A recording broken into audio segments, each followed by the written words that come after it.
আমরা দীর্ঘ কয়েকদিন যাবৎ দেখতেছি হঠাৎ হঠাৎ তারা আচমকিত হামলা করে। আমরা এই হামলার তীব্র নিন্দা জানাই। আর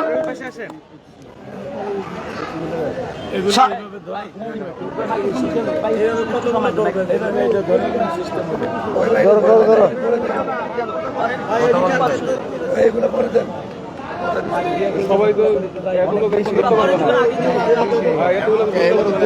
টানে না। আপনি বলেন আমি আপনাদের একজনকে পাঠান। আমরা প্রশাসনের দৃষ্টি আকর্ষণ করব, আমাদের মাজার রক্ষণাবেক্ষণার দায়িত্ব আপনাদের। আমাদের এই মাজারের পবিত্রতা আপনারা দেখবেন।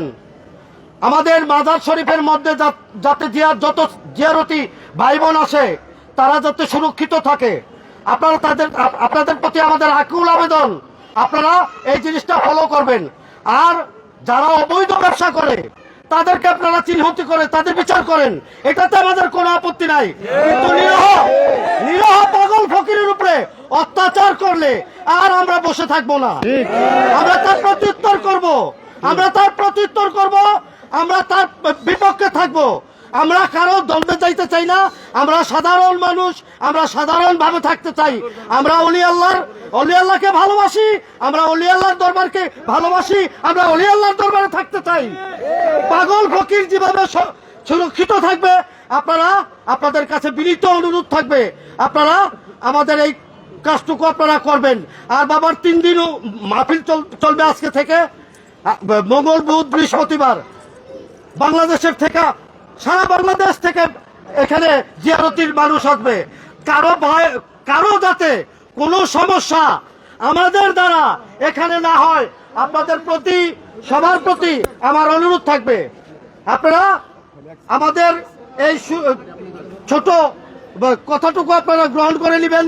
এবং আপনাদের প্রতি আকুল আবেদন থাকবে যাতে মাজারের এই চতুর্দিকে যে হামলা হয়েছে, এরকম হামলা যদি কেউ করতে আসে আমরা তার প্রতিবাদ করব। প্রয়োজনে আমরা সোজা সরল মানুষ, আমরা সোজা সরল থাকতে চাই।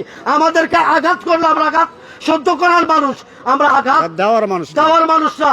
আমরা আঘাত পাইতে এখন আর সহ্য হয় না।